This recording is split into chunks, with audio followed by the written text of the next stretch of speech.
Coucou tout le monde, on se retrouve aujourd'hui pour une nouvelle vidéo.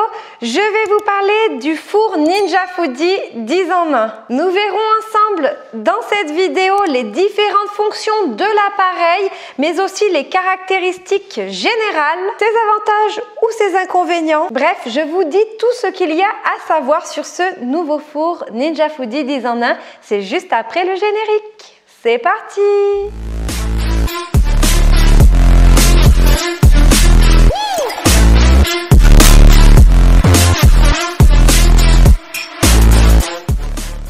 Je vous vois déjà venir dans les commentaires me dire que le four est volumineux par rapport à moi, mais sachez quand même que je suis minuscule.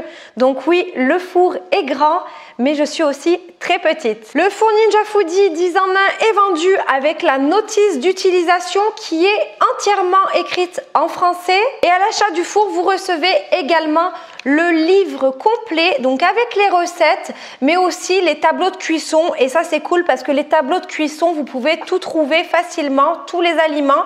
Et le livre ne se trompe jamais pour les cuissons et les différents modes. Ils ont même ajouté ici un QR code. Si vous le scannez avec votre smartphone, ça va directement vous amener sur le blog officiel de Ninja. Donc je vous laisserai le lien dans la description sous ma vidéo, The Cooking Circle, pour retrouver vraiment plus de recettes avec tous les appareils Ninja, et sur leur blog, toutes les recettes sont écrites en français. N'oubliez pas également qu'il y a un an, j'ai créé une communauté Ninja sur Facebook et nous sommes à peu près 12 000 déjà personnes utilisateurs des Ninja Foodi. Donc je vous laisserai également le lien dans la description. N'hésitez pas à le rejoindre si vous avez toute question à propos des appareils Ninja, que vous voulez partager vos expériences et vos recettes sur le groupe. Vous êtes les bienvenus et c'est vraiment un super groupe, on se marre beaucoup, alors n'hésitez pas à nous rejoindre. Pour les accessoires vendus avec le four, c'est vraiment très complet. On a déjà le panier Air Fry qui vous permettra de faire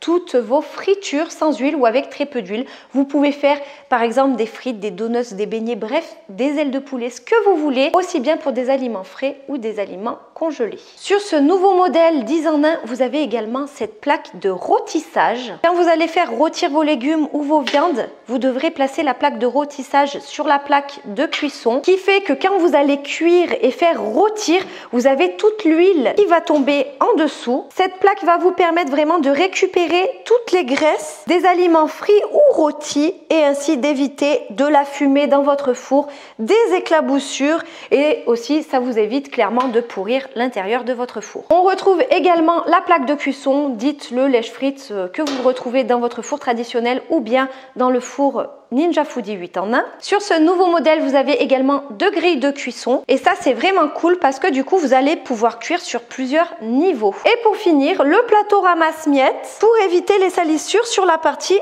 inférieure de votre four.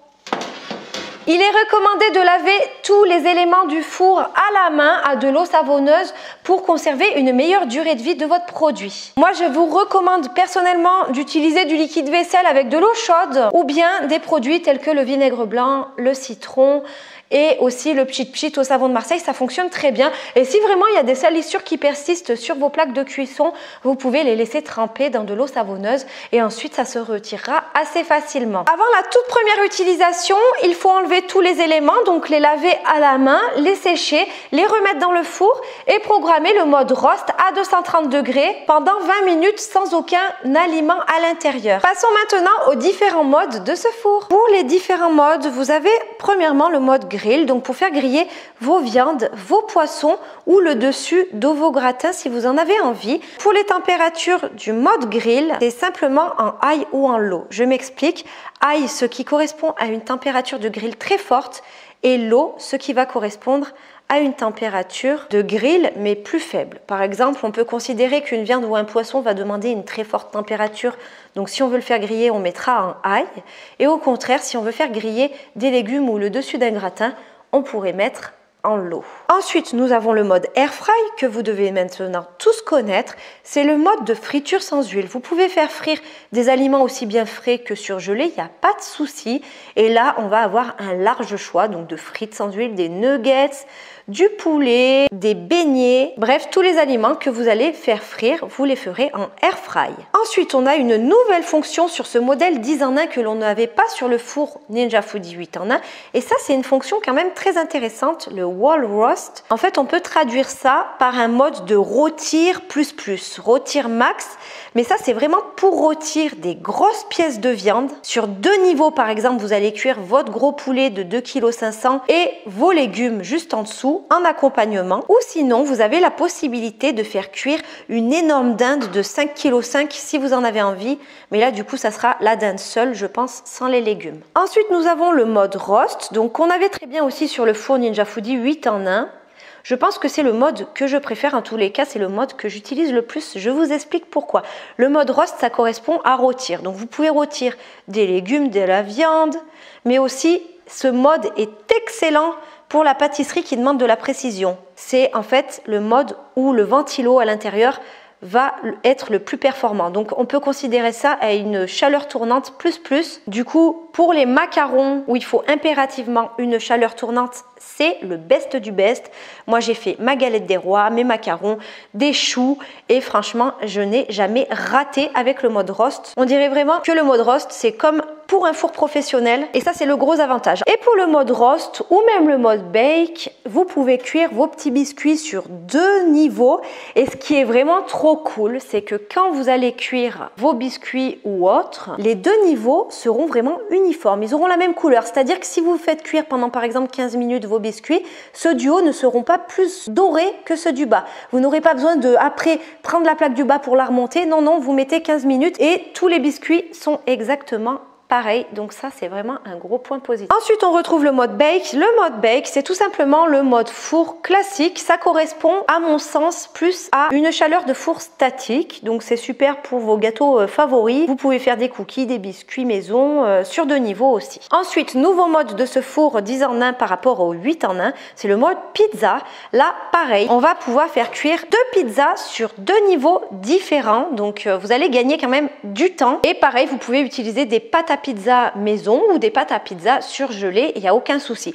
Bon après moi je vous avoue personnellement que je n'ai pas encore utilisé ce nouveau mode pizza parce que j'ai l'habitude de faire cuire mes pizzas vraiment à forte température. Donc moi pour cuire des pizzas, tout simplement je choisis le mode roast en température maximale et je mets 8 à 10 minutes bon pour des pizzas maison, mais ça fait très bien l'affaire. Mais je vous donnerai mon avis très prochainement sur le mode pizza qui doit être vraiment parfait et conçu donc pour cuire les pizzas. Vous avez le mode toast que l'on avait aussi sur le four 8 en 1, donc ça c'est cool pour faire griller vos pains de mie ou votre pain le matin. Ça fait un peu l'effet grille-pain, donc vous choisissez le nombre de tranches que vous mettez dans le four et ensuite le temps pour si vous voulez de moins griller à plus grillé en fait si vous voulez. Plus vous allez augmenter, plus vos toasts seront bien dorés et bien uniformes. La fonction bagel que l'on avait également sur le 8 en 1, ça c'est cool si vous voulez entreprendre de faire des bagels ou bien même des burgers ou des sandwichs maison.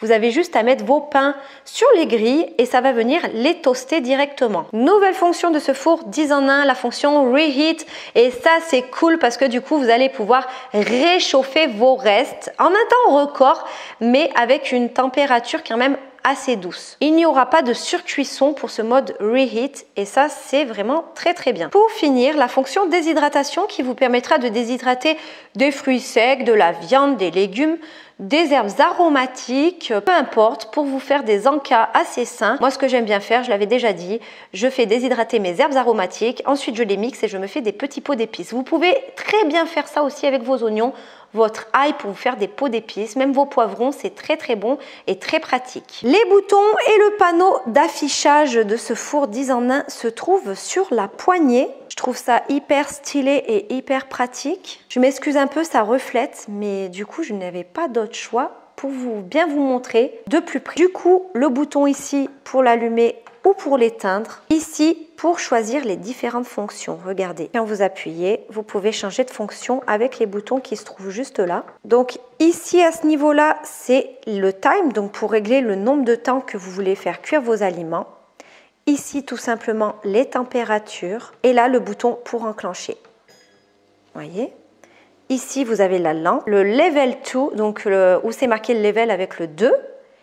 C'est vraiment pour régler le nombre de plaques que vous mettez dans votre four. Par exemple, tous les racks sont numérotés. Et admettons que je vais vouloir faire cuire sur la plaque 4 et la plaque 1, par exemple.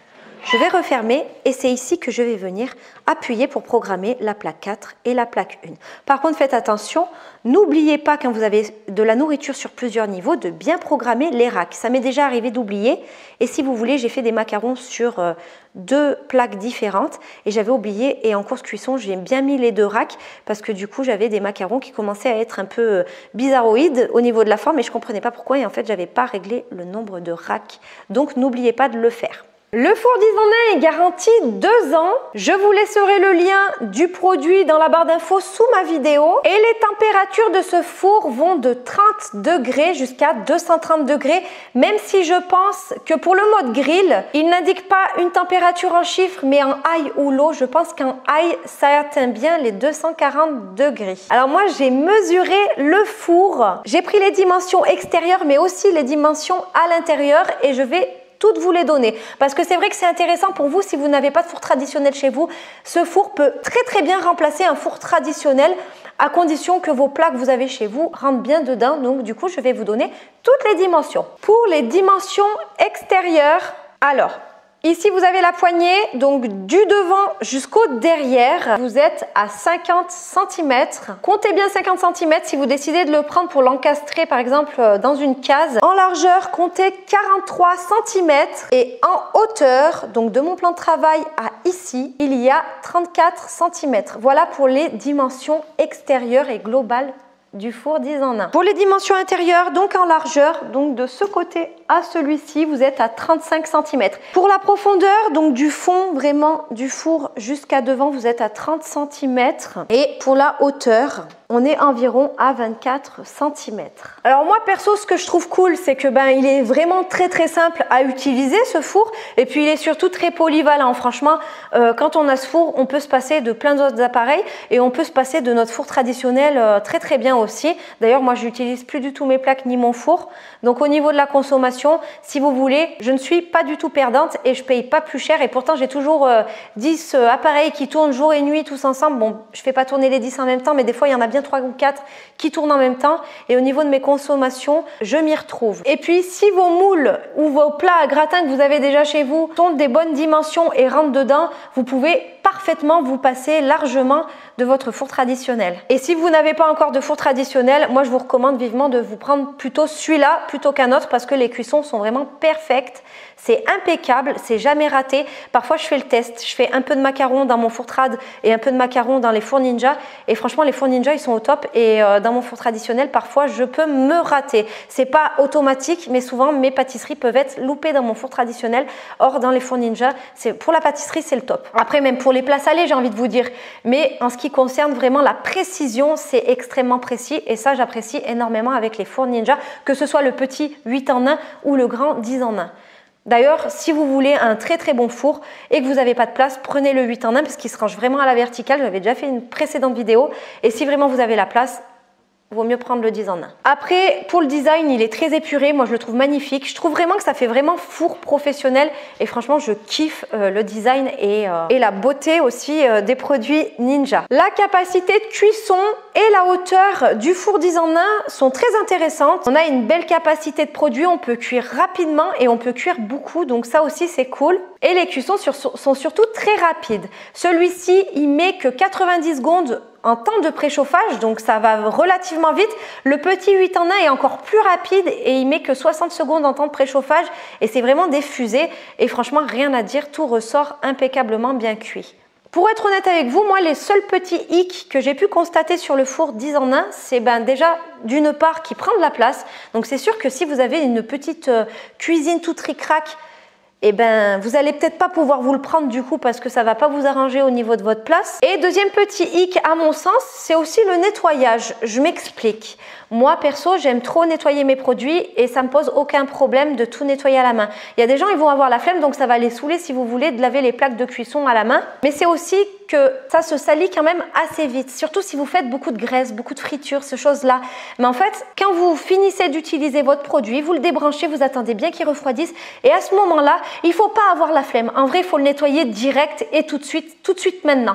Vous prenez votre éponge ou votre chiffon doux et vous faites directement l'intérieur parce que si vous ne faites pas ça, ça va s'encrasser et c'est vrai qu'après, vous n'arriverez plus à réavoir vraiment votre four nickel comme au premier jour. Moi, c'est vrai que je suis assez maniaque et j'aime pas quand mes appareils se pourrissent ou qu'après j'ai trop du mal à nettoyer, donc ça, il faut vraiment le faire direct. Dès que vous faites par exemple un poulet, des frites, vous attendez que ça refroidisse, hop, vous débranchez, mais vous nettoyez très bien parce qu'après vous allez avoir votre four qui va s'encrasser et une fois que c'est encrassé, après c'est très difficile de le retrouver vraiment très beau, très neuf. Pour tous ceux qui ont envie d'avoir un bon four, prenez-le, franchement je vous garantis, vous allez venir me remercier ensuite et vous allez vraiment en être ravis. Pour être tout à fait honnête avec vous, les fours Ninja Foodi, je ne sais pas si c'est les produits de chez Ninja que je préfère, mais en tout cas, ils font vraiment partie de mes bests et de mon top 3. Alors, merci beaucoup à Ninja Kitchen pour cette nouvelle folie furieuse parce que, alors là, c'est du lourd. En plus, restez bien connectés. Si vous n'êtes toujours pas abonné à ma chaîne, faites-le dès aujourd'hui parce que très prochainement, je vais vous présenter une folie furieuse, mais ça va être un truc de ouf.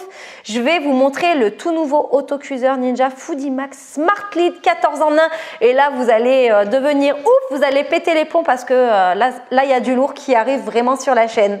S'il y a des choses sur cette vidéo que j'ai zappé ou des points que je n'aurais pas abordés, n'hésitez pas à me le faire savoir dans l'espace commentaire sous la vidéo. Je vous répondrai. Si vous avez vraiment des questions supplémentaires, je me ferai vraiment un plaisir de vous répondre. Vous pouvez aussi me laisser un commentaire tout simplement pour me dire que vous êtes passé par là. Ça me fait toujours super plaisir. Likez la vidéo si ça vous a plu. Et moi, je vous dis à bientôt pour de nouvelles présentations et de nouvelles recettes. Bye!